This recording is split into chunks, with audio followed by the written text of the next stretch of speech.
E aí, nós temos o famoso mito da caverna de Platão.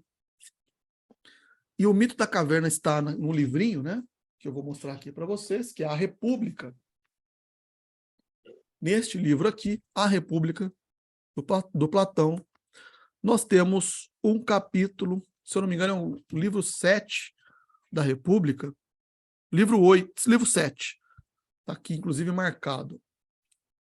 Não sei se vocês vão ver aqui. A alegoria da caverna, depende da tradução, né? Eu prefiro o mito da caverna de Platão, onde nós teremos uma das maiores e mais completas, né, talvez, explicações do que seja a filosofia. Porque é através do mito da caverna que o Platão, como eu disse, discípulo de Sócrates, vai procurar explicar o que é a filosofia, sob o aspecto do idealismo platônico, né, da teoria das ideias, né, do Platão, ou teoria das formas do Platão. E o que diz esse mito? Eu sei que alguns, a grande maioria também, talvez já tenha visto, já tenha conhecimento, mas é sempre importante. Eu nunca deixo, numa primeira aula de filosofia, de rememorar o que é o mito da caverna, né? E como que ele é simbólico para nós compreendermos o que é a filosofia e também compreendermos muito, de uma maneira bastante sintetizada e simbólica, o pensamento do Platão. Como eu disse, que é aquele pensamento que nos convida, né, a compreender o mundo a partir do mundo das ideias, o mundo da razão. Porque para o Platão, sem a razão, é impossível nós conhecermos ou sabermos da nossa própria existência. E, inclusive, essa é uma das razões também que o Platão ele é simbolizado, né, naquela imagem famosa da Academia de Atenas, como aquele que tem o dedo apontado para cima. Eu não tenho essa imagem aqui agora, mas ela vai aparecer com certeza em alguma outra oportunidade das nossas aulas, né? Mas vocês já devem ter visto, cansado de ver essa imagem do Platão, está ao lado do Aristóteles. Eu vou falar do Aristóteles depois, onde ele aponta para cima, porque o mundo das ideias é o mundo da razão. E no mito da caverna, de forma bastante resumida, é aquela história onde o Platão ele está falando de um diálogo, na verdade, um diálogo do Sócrates, né, com seus discípulos, onde ele sugere que os seus discípulos imaginem, né, uma caverna totalmente escura, onde viveriam lá vários indivíduos acorrentados a uma parede, desde quando eles nasceram, de modo que eles só conhecem a realidade, ou só conhecem como realidade aquela caverna.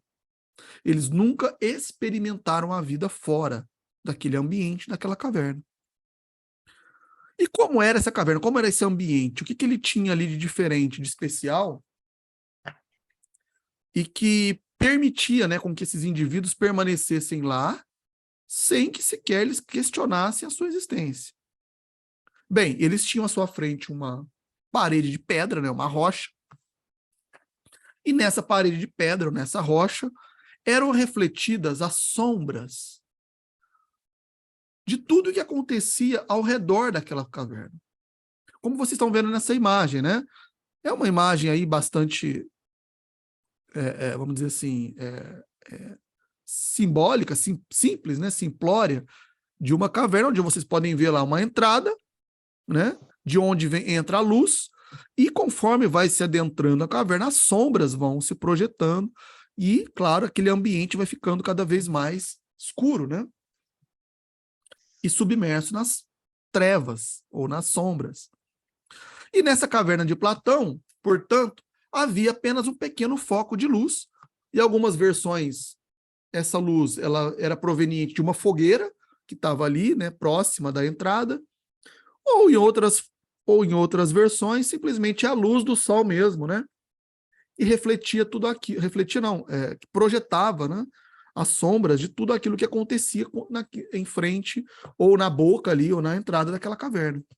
De maneira, então, que esses acontecimentos, esses fatos, ou animais, ou pessoas, ou sons que passavam pela entrada da caverna eram projetados na parede, por meio do eco, por meio das sombras, ali naquela parede. E era isso que aqueles prisioneiros, né, aqueles cativos, viam e vivenciavam. Ou seja, o som que eles ouviam era um som refletido na parede. Não era o som real que havia no mundo lá de fora. As imagens que eles viam eram sombras de pessoas, de animais, de objetos, de qualquer outra coisa. Não eram as pessoas reais, os animais reais, os objetos reais. Eram sombras. Porém, como eles só conheciam aquela realidade, eles acreditavam que as sombras eram a sua realidade. As sombras eram a verdade, representavam a verdade. E assim eles viviam, acorrentados, sem poderem, eventualmente, explorarem o que de fato era a realidade, o que era a verdade. Até que, por alguma razão, um desses prisioneiros na caverna consegue se libertar das correntes. E com muita dificuldade, consegue escapar da caverna. E naquele primeiro momento, ele toma contato com aquela luz do dia, com a luz do sol, sente os seus olhos praticamente cegarem, né? Todo mundo já passou por aquela experiência, né? De às vezes estar dentro de um ambiente escuro, e quando sai a luz do dia, ou sai numa luz muito forte, os olhos começam a arder, né? Com a luz na cara, com aquela luz batendo nos olhos. No primeiro momento fica confuso, não sabe onde está, o que está acontecendo, né? O que eles estão vendo na realidade, porque às vezes não conseguem nem enxergar com a luz nos olhos, até que com o tempo vão se acostumando, vai se acostumando, os olhos vão se acostumando, as pupilas vão se readaptando, e aí sim, aquele indivíduo consegue então enxergar com seus próprios olhos a verdadeira realidade do mundo que existia lá fora. Um mundo muito mais rico, muito mais complexo, muito mais vasto, muito mais, às vezes até mesmo amedrontador, porque nem sempre a verdade, quando revelada, ela é agradável, às vezes ela também é um tanto quanto desagradável, né? Mas é a verdade, é a realidade. E esse indivíduo, então, percebe, né, que a vida toda ele passou por uma vida de mentiras, de ilusões, porque as sombras não eram reais. Ele estava preso, né, totalmente contido, mal podia, talvez, ali se locomover, se mexer, se comunicar com seus companheiros, quando que, na verdade, agora ele tinha todo um mundo à sua frente, uma infinidade de possibilidades à sua frente. O mito acaba aí? Não. E depois a gente tem, né, temos uma explicação simbólica a respeito, né, também dessa metáfora, né? Mas o mito não acaba aí, porque Sócrates ele vai indagar aos seus discípulos, né, nesse diálogo do mito da caverna. O que vocês acham que aconteceria se esse indivíduo que fugiu da caverna voltasse lá dentro e tentasse convencer os seus companheiros, os antigos companheiros, né, prisioneiros, de que tudo aquilo ali que eles estão vivendo é uma mentira, uma ilusão, eles estão presos, não se sabe por quem, não se sabe desde quando, e que, na verdade, eles estão ali presos e têm uma oportunidade, existe uma realidade muito mais rica, muito melhor, muito mais verdadeira, né, lá fora. Se ele voltasse lá e falasse isso, o que ia acontecer? E aí surgem várias possibilidades, né, várias dúvidas dos discípulos. Alguns vão dizer que, eles vão ficar felizes, vão querer sair também. Outros simplesmente não vão acreditar nele. Vão achar que ele está inventando, que não existe a realidade, que essa realidade é coisa que ele está, né, que é coisa da cabeça dele, que ele é louco, que ele não tem como provar, né, que existe aquela outra realidade. Ou seja, em alguns disseram, eles poderão até se ficar violentos e agir e responder com violência contra esse indivíduo que está lá. O que você está fazendo aqui? Você está nos perturbando, está trazendo aí, está perturbando, como fala? Oprimindo, trazendo uma opressão à nossa realidade. Ou seja, basicamente, o que fizeram com Sócrates, né? E é daí que vem, então, e alguns vão dizer, olha, se bobeasse, esse indivíduo que volta para tentar convencer os sons comuns, ele poderia até ser morto, atacado e ser morto por esses indivíduos de tão revoltados que eles poderiam ficar com aquela realidade que estaria sendo apresentada para eles. Até mesmo, talvez, porque eles não estariam preparados para aceitar uma outra realidade que não fosse aquela que eles sempre estiveram acostumados e acomodados a viver. E é assim que o Platão tenta explicar a filosofia, né?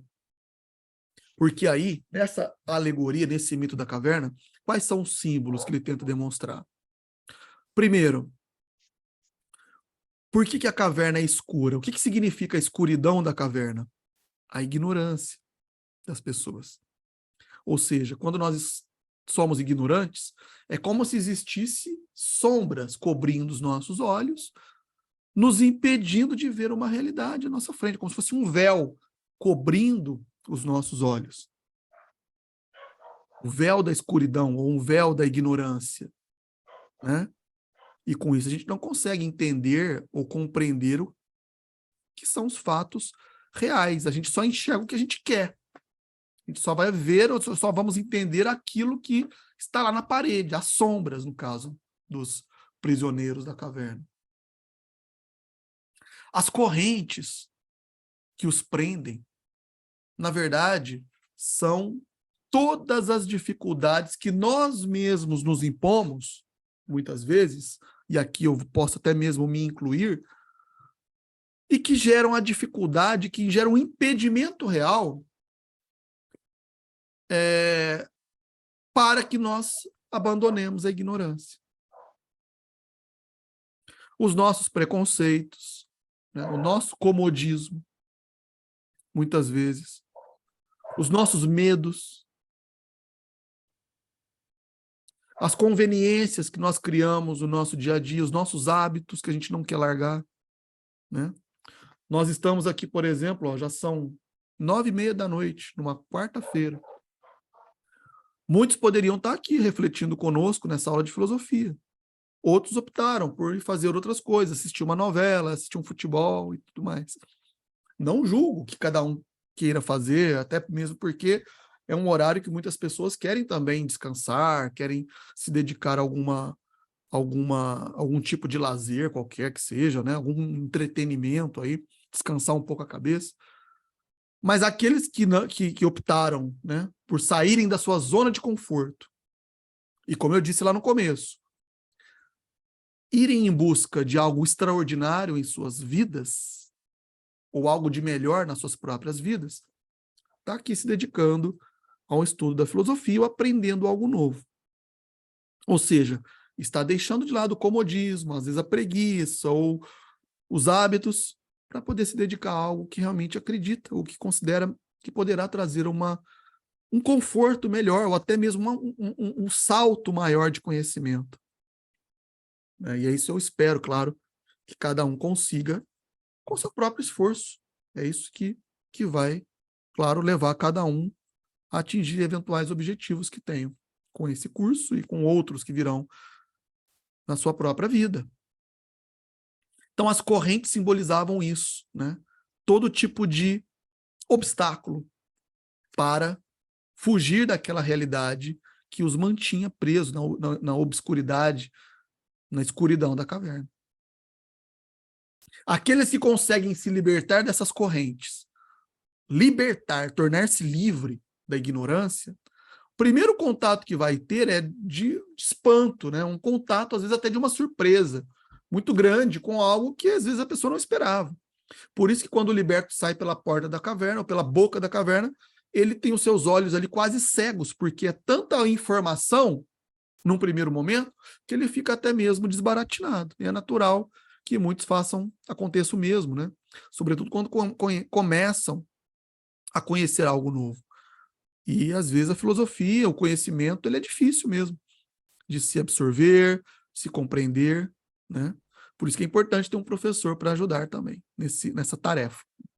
Agora, depois que você se adapta, que você já está ali confortável, né? Já está aceitando melhor aquela nova realidade, com certeza as verdades, o conhecimento começa a fluir de uma maneira muito mais proveitosa e até prazerosa, né? Aquele calorzinho, né, do sol na pele, que dá aquele prazer, né, de estar ali recebendo, absorvendo aquelas energias. É isso, é a filosofia. Agora, o que o Platão ele vai considerar? Né? Basicamente, então, é esse o mito da caverna, né? Ou seja, o mito da caverna ele simboliza a nossa trajetória saindo da ignorância, da escuridão da ignorância, em busca da luz do conhecimento. A filosofia é isso. Ou seja, se nós amamos a sabedoria, se nós nos dedicamos a ter afeição, nós buscamos o conhecimento. Tanto que o liberto, ele teve que se esforçar para sair daquela realidade dele. Ele teve que quebrar suas correntes da ignorância e ele sim ir atrás do seu conhecimento. Porque, de alguma maneira, aquele sentimento brotou nele. Ele sentiu a necessidade de ir em busca do conhecimento. E a filosofia faz isso conosco. Ela nos instiga, ela nos estimula a estarmos sempre em busca do conhecimento. Existem também, e aqui eu gosto de indicar de maneira bastante objetiva,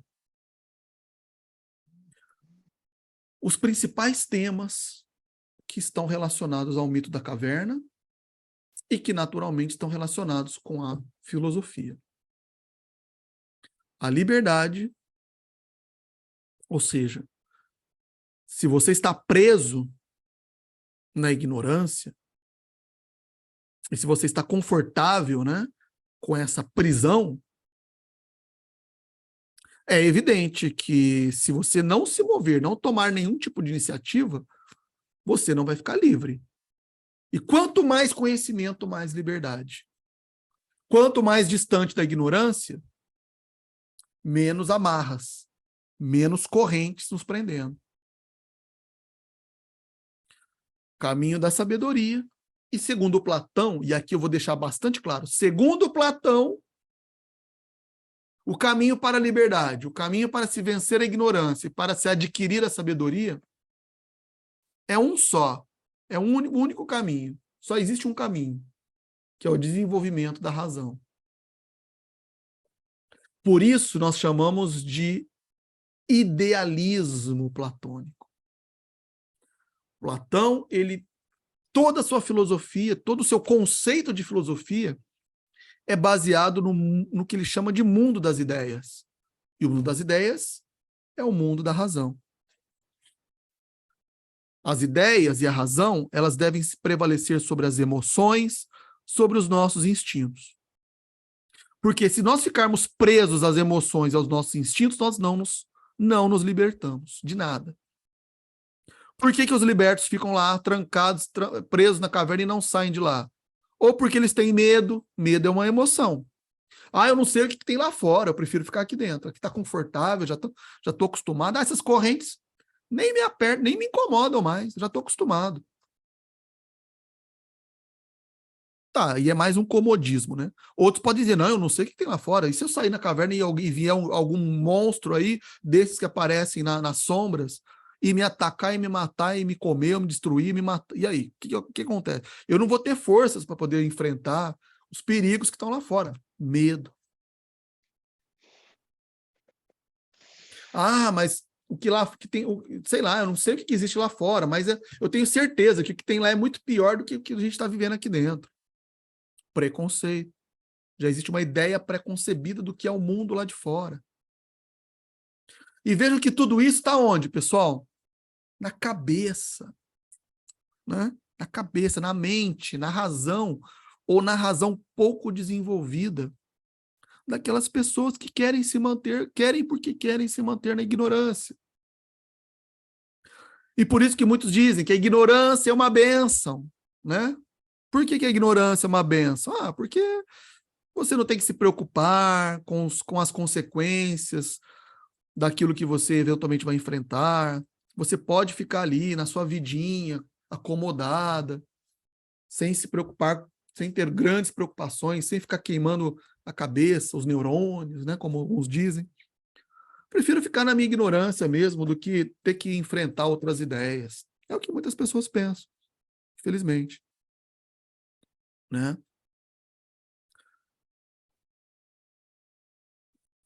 E o que é a Matrix? Eu também nunca deixo de abordar nas minhas aulas iniciais de filosofia a Matrix. Matrix é um filme, né, pessoal, que foi lançado em 1999, Matrix, o filme, que depois se desenvolveu em uma trilogia, né? 3 outros filmes do Matrix. Matrix Reloaded, Matrix e Matrix Revolution, são 3 filmes. E que tem como protagonista o Neo, né, que é um hacker, que vivia também uma vida mais ou menos, aquela vidinha ali e tal, até que então ele, de alguma maneira, conhece lá um grupo, né, de indivíduos que querem enfrentar o sistema e que acaba, então, com que ele seja liberto também daquele mundo em que ele achava que era o mundo real, mas que, na verdade, não passava de um mundo, de uma realidade virtual controlado pelas máquinas. E, para mim, na minha opinião, essa é uma das maiores adaptações para o cinema, uma das maiores adaptações em geral do mito da caverna. Só que eles fazem isso para uma linguagem de cinema, né? Adaptando a história para um conflito entre os homens e as máquinas. E ao invés de uma caverna,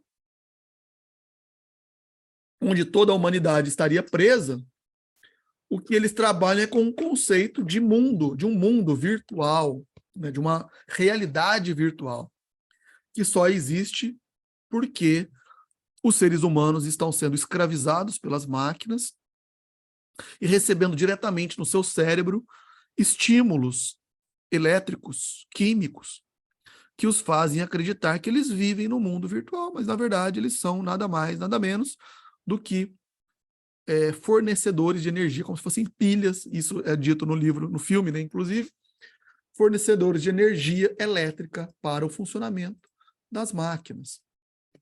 De modo, então, que no filme Matrix se trabalha com o conceito de um mundo virtual, onde as pessoas estão presas, onde elas acreditam viver sob uma realidade, né, que, na verdade, nada mais é do que uma ilusão, um mundo ilusório criado pelas máquinas. E seria interessante, né, uma discussão bastante interessante que se aplica ao nosso mundo de hoje. Hoje nós temos a internet, temos a TV, ainda temos a TV, décadas atrás, a TV e o rádio eram as únicas mídias, né, que ofereciam uma realidade, digamos, uma realidade projetada, e vejam que interessante, né? Há uma projeção na tela da TV, na tela do computador, hoje nas telas dos celulares, mas que no mito da caverna é uma projeção na sombra, das sombras nas paredes, né? Mas mal comparando é a mesma coisa. Seja projetado na parede, seja projetado na tela de uma TV, seja projetado numa tela de computador, ou numa tela de celular, ou de um smartphone, ou mesmo pelo som do rádio ou de qualquer outra mídia, o que está chegando até nós é uma versão de um determinado mundo que alguém, de alguma maneira, escolheu e está ali nos proporcionando o contato com essa realidade, né? Mas, professor, calma lá, não é bem assim. Por quê? Na televisão eu escolho qual canal eu quero assistir, na internet eu escolho aí quais os sites, quais as redes sociais eu vou participar. No rádio a mesma coisa, eu sintonizo eu só ouço aquela rádio tal que fala aquilo que eu gosto ou aquilo que eu concordo e tal.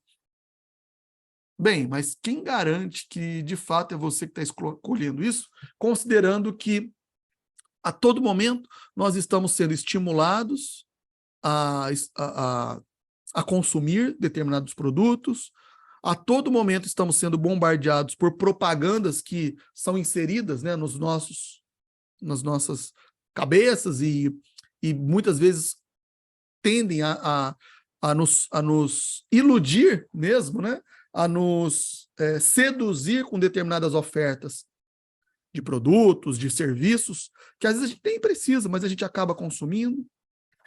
E o tal do algoritmo, que cada vez mais tem ficado cada vez mais aprimorado, mais inteligente, para entender, né, quem nós somos, os nossos principais gostos, como nós pensamos, e inclusive há casos famosos já, né, de interferência do algoritmo até mesmo nas nossas escolhas políticas. Nós teremos também oportunidade para eventualmente discutirmos até mesmo sobre isso. Ou seja, nós estamos também, querendo ou não, dentro de uma espécie de caverna e a gente nem percebe. E o filme Matrix, ele simboliza isso, né? Ao mostrar para nós, né, quando a gente assiste o filme, que esse mundo em que nós vivemos pode não ser um mundo real. Pode ser que esse mundo que nós consideramos como sendo real nada mais é do que um mundo pensado, projetado para atender determinados interesses, que muitas vezes a gente nem sequer percebe o quanto estamos sendo controlados por esses interesses. Quem que gosta de ser controlado? Quem que conscientemente se deixaria prender ou se tornar um escravo? Ou pelo menos, acredito eu, né? Todos nós, como indivíduos, devemos, no mínimo, ter a oportunidade de escolhermos. Ou pelo menos ter a ilusão de que escolhemos, né? Porque essa discussão aparece no filme Matrix mesmo, também, né? Se nós realmente tomamos decisões com base nas nossas escolhas, se nós temos liberdade para escolhermos o nosso destino, ou se tudo é projetado para que sejamos, de alguma maneira, controlados e até mesmo a gente acha que estamos tomando determinadas escolhas, mas, na verdade, essas escolhas já estão sendo ali trabalhadas, projetadas, e nós fazemos parte de uma determinada porcentagem, de um determinado algoritmo que praticamente já toma escolha, toma decisões por nós mesmos. E a gente não percebe, sem que a gente perceba. E por isso, essa temática do mundo virtual, que é o mundo que fará com que as nossas ideias sejam controladas, né? Foi muito bem abordado no Matrix e se aplica à nossa realidade atual. E por que eu estou falando tudo isso? Hoje em dia nós temos, por exemplo, aí, ó, inteligência artificial. Aqui sou eu perguntando para o chat GPT o que ele considera como filosofia. E ele vai falar um conceito de filosofia aí, né? Ou seja, uma inteligência artificial que a gente já está conversando e ele já está fornecendo respostas. E se eu não tiver suficientemente preparado, eu vou pegar essas respostas, vou aceitá-las como elas estão sendo aí dadas, apesar de que algumas delas até estão corretas dentro daquilo que nós até agora vimos, por exemplo, né? Aí ele vai lembrar, ó, a palavra filosofia tem origem grega e significa amor à sabedoria. Eu falei isso exatamente hoje. E está aí uma inteligência artificial conversando conosco e dando esse tipo de resposta, né? E tentando aí abranger a filosofia por vários campos, que inclusive nós teremos no nosso curso: metafísica, epistemologia, a ética, a lógica, filosofia da mente, dentre várias. Tudo isso é inteligência artificial que está apresentando. Tudo isso apareceu no filme Matrix, ou seja, quem que está por trás dessas respostas, né?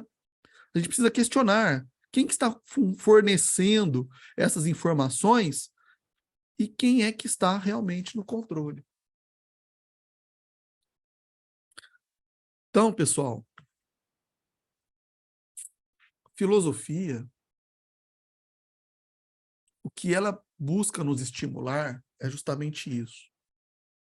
Nós estamos no controle da nossa vida ou somos controlados, como se fôssemos marionetes, né? Tem alguém controlando, mexendo nos fiozinhos, nos controlando, dizendo para a gente consumir, para a gente poder sair e trabalhar, ganhar o nosso dinheiro, pegar o nosso dinheiro, entregamos uma parte para o Estado, outra parte para as empresas, a gente consome, a gente se ilude, a gente gasta com coisas que nos dão ali um prazer temporário, aí passa esse prazer, a gente gasta com outras coisas e por aí vai. E a nossa vida segue. E a nossa vida passa como um raio. E às vezes a gente nem percebe o quanto que nós vivemos, ou sobre o que nós vivemos. Não questionamos, não nos conscientizamos de nada. E a filosofia, então, isso até mesmo numa perspectiva otimista, e eu estou tentando aqui também, sempre tento ser otimista, né? Nesse sentido, a filosofia ela pode nos apresentar caminhos que vão nos conduzir à sabedoria, mas sabedoria no sentido de estarmos acordados, alertas sobre tudo que nos rodeia, conscientes. E se quisermos ser controlados, porque tem muitas pessoas que não se importam, e tudo bem, eu quero ser controlado, eu quero que me digam o que eu devo fazer, o que eu não devo fazer, e para mim está ok. Mas pelo menos se dá a oportunidade para que alguém, para que as pessoas, então, digam, concordem, né? Ou possam anuir com isso. Façam isso de forma consciente, conscientizada. E aí, tudo bem, né? É uma escolha. A pessoa sabe que está tomando uma determinada escolha com base, então, supostamente, pelo menos, numa vontade própria, né?